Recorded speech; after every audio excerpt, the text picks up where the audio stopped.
Good evening. God bless you. As time indicates here, we want to start the Bible study of today where we stopped last week. The word of God said from Solomon the king that vanity upon vanity, all is vanity.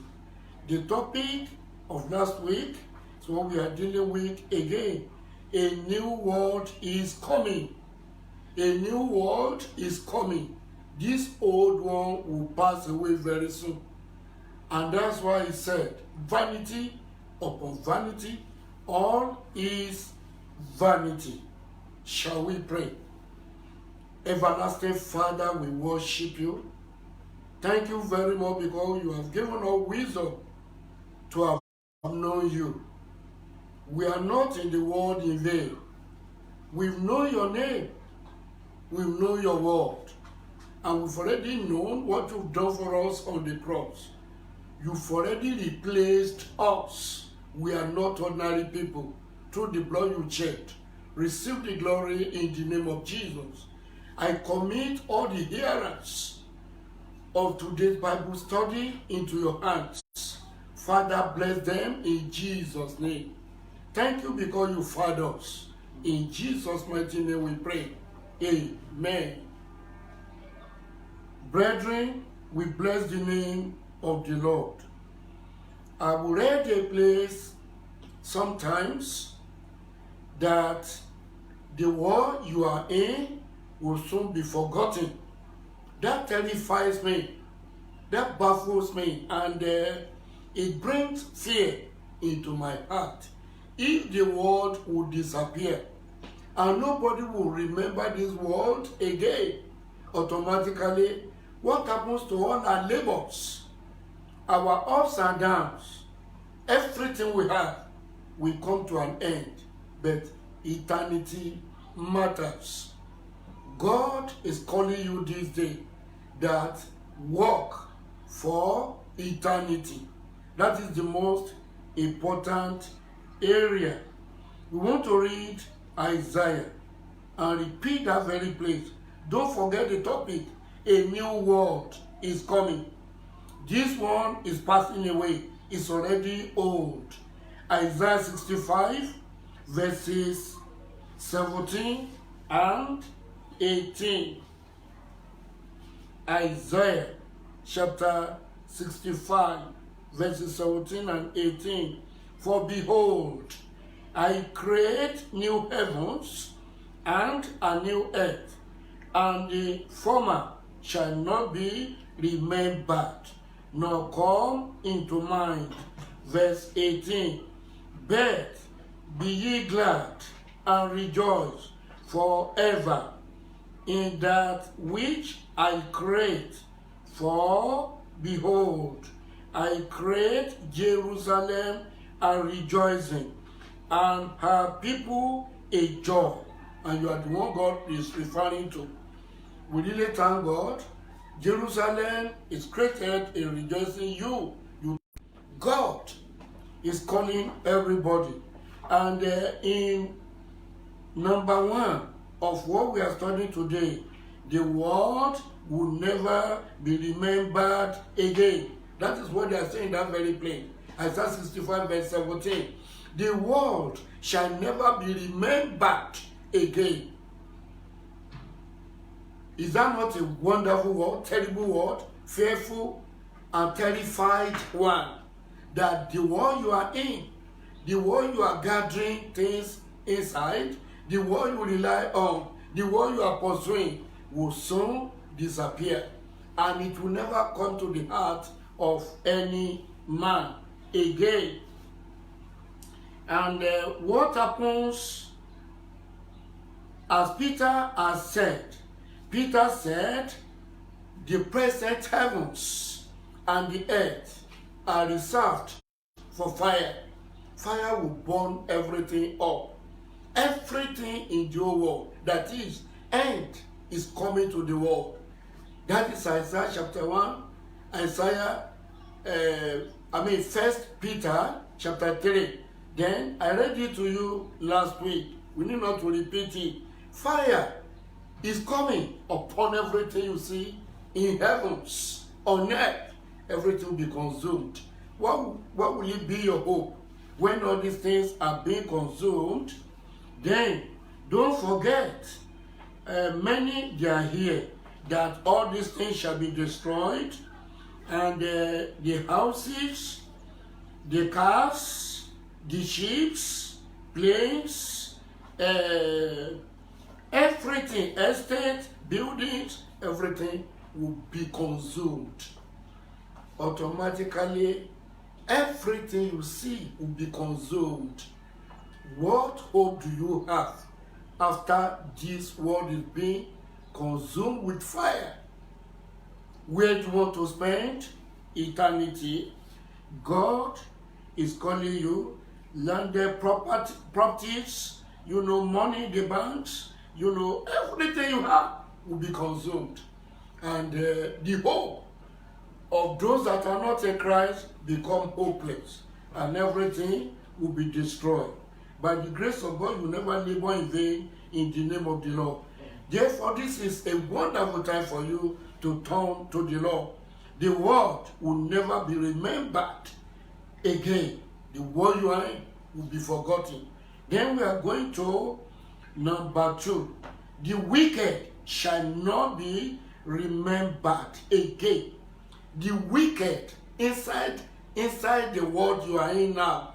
The world is apart. Wicked ones in the world are apart. The world you see will never be remembered. It will be consumed with fire. Then wicked men in the world will never be remembered again forever. Is that not terrible? And in the word of God is in Psalm 37, verses 1 and 2, before I read verses 9 to 11. Psalm 37, verses 1 and 2. Fret not thyself because of evildoers. Neither be thou envious against the workers of iniquity, for they shall soon be cut off. Can't you see that very statement? They shall soon be cut off forever, or cut down like the grass, and wither as the green herb. The wicked one shall be cut off, shall be destroyed. No one will remember them. Verses 9 to 11. For evildoers shall be cut off, but those that wait upon the Lord, they shall inherit the earth. For yet a little while, and the wicked shall not be. Yea, those thou shalt diligently consider his place, and it shall not be. Verse 11. But the meek shall inherit the earth, and shall delight themselves in the abundance of peace. This is the end of the wicked ones. They shall be cut off. Every wicked, who is a wicked person? The question of the asked, who is a wicked person? A wicked person is a person that has been preached the gospel to and refuses to believe. A wicked person is the one who puts Christ Jesus aside in his life. A wicked person is the one who rejects the offer of God for salvation. A wicked person is the person who ignores God, that don't mind them, they are telling lies, no savior anywhere. That's the most wicked man under the earth. If you kill a person, if you repent and forsake your sins, you shall be forgiven. But the sin of unbelief, it doesn't have pardonable, answer to it at all. If you don't believe the offer God has offered, that I offer Jesus Christ to the whole world, that whosoever believes in him will have everlasting life. Whosoever forsakes him shall be condemned. Can't you see the statement? Maybe you are a thief. Maybe you are a fornicator. Maybe you are an adulterer. You are thinking that God will not receive you. He will receive you if you confess your sins and forsake them. Proverbs 20 verse 13 says, whosoever, that means so, if it is the king, will confess and forsake his sins, will have mercy. But if you cover your sin, no mercy. Don't cover your sins. God is calling you. Jesus is the hope of the whole world. Tomorrow may be too late. He's calling right now. The wicked ones in the world shall never be remembered again. Because when they died in their beliefs, automatically God will send them to hell fire. And that will never be your portion. There is nothing like annihilation. Like some people carrying bags around from house to house, from street to street, from area to area. They are telling you that the wicked shall be annihilated. It is a lie. They are false prophets. They are antichrist. They are agents of the devil. Nothing like annihilation. We are part of God. God imparted himself to all. God doesn't have beginning. He doesn't have end. We have beginning. We don't have end. The soul that sinned, God says, it shall die. In Ezekiel chapter 18 verse 4, the soul of the Father, God says, is mine. The soul of the Son, God says, is mine. The soul that sinned shall die. Any soul that commits sin shall die. It isn't physical death God is talking about. God is talking about spiritual death. And spiritual death means eternal separation from God. Your soul can never die. Only the body sleeps. The soul in you is eternal. You are from God. You are part of God. We are not gods. When you sleep here, the soul will just comes out of you and goes straight for judgment. And the judgment determines where he or she spends eternity. Nothing like annihilation.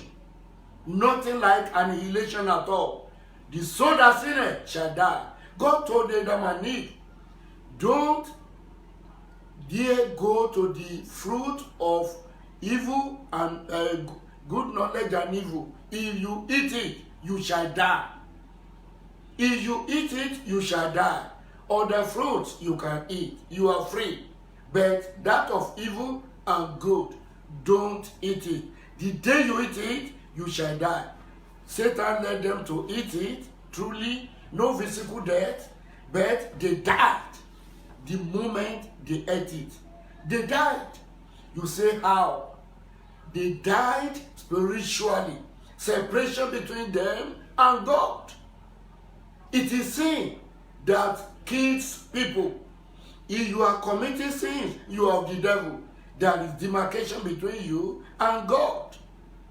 And when you transgress against the will of God, you are dead already. You are still living. You are riding your car. You are leaving your house. You are flying here and there. But spiritually, you are separated from God unless you repent and confess your sins and forsake them and receive Christ as your Lord and Savior and come back to God. Blood of Jesus will wash your sins clean and bring you to himself. You shall be adopted to the family of God again. Adam and Eve, they never knew. They died immediately. Separation between them and God. Many are moving around now. They are here, they are there. In the world, they are drinking, they are eating, they are doing this, they are doing that, but they are already dead. Bible says, whosoever believes in Christ has eternal life. Whosoever disbelieves Jesus will never see life, but the wrath of God abides on him. Such is condemned already, but they are still moving around. But they are dead spiritually in the sight of God. They are not under God's protection. God is not their God. Satan is their God. They are following the devil. They are doing the will of the devil. They don't do the will of God. And that's why the word of God says in 1 John chapter 3 verse 8, whosoever is committing sin, be you a president, the king, governor, who are you? Or peasant on the road. Whosoever is committing sin is of the devil. Whosoever does righteousness is of Christ. We have two masters in the world, Jesus and the devil. Whom are you following? We have two ways in the world. The broad way, that is the way to destruction. The narrow path, that is the way to eternal life. We have two destinations. One is heaven, where peace reigns throughout eternity and joy, as I read it to you. Another one is hellfire, where weeping, gnashing of teeth, regression, crying, fire will be throughout eternity, no end. Some will enjoy the peace of God, and some begins to enjoy the wrath of God. God is a God of mercy. God is a God of wrath. You either choose before it is forever too late. God is calling you. These people that are carrying bags around, they have it again that only 144,000. You need to understand these things. In Revelation chapter 7, verses 1 to 8, they read it there, it is there, that 144,000 will be following Jesus Christ. People that were separated by God Almighty. They are the, people that will be following Jesus to wherever he goes eternally.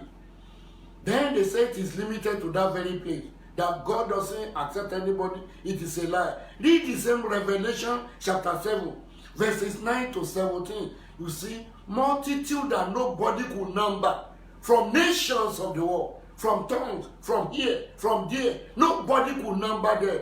From the whole world, they carry palm leaves. They wear white crowns. And they told, who are these people? Where do they come from? They came from great tribulation. We are passing through one in Nigeria. We are passing through one in the world now. Coronavirus. We are passing through that. Can't you see the whole world running a scatter? But by the grace of God, it won't touch you because you are His. Glory be to God. Multitude that nobody could number. They are before the throne, worshiping, and Bible says they will never have problem anymore. They won't weep, they won't cry. And by the grace of God, God will be with them forever.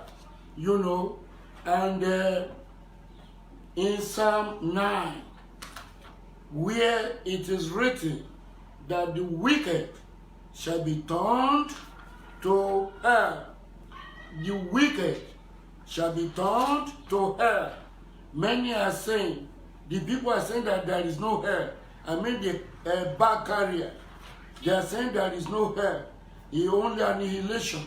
God will only annihilate the people and destroy them and send them to, they will disappear forever with souls of God in them.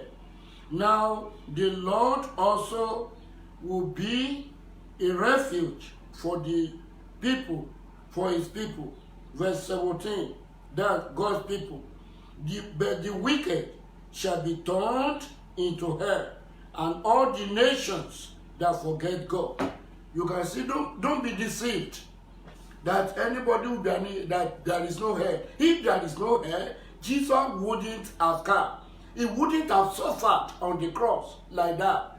Jesus wouldn't have died and rose for the justification of the church.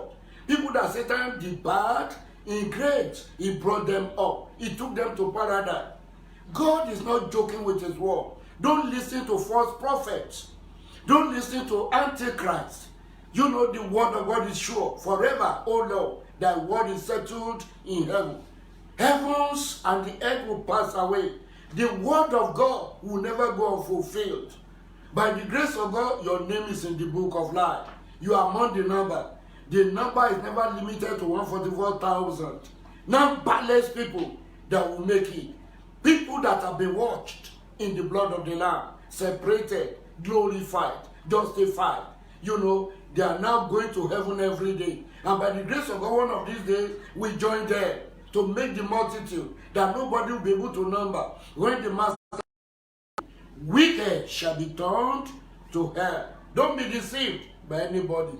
There is hell. There is hell. Do not welcome any false prophet, any false pastor, any false teacher. Drive them away. The word of God stands forever. Lastly, the righteous shall be in remembrance forever and ever. Remember, I've told you, the new world is coming. But the world you are in now will never be remembered again. The wicked ones in the world, number two, when they go to hell without repenting, they shall never be remembered again. You may say, why?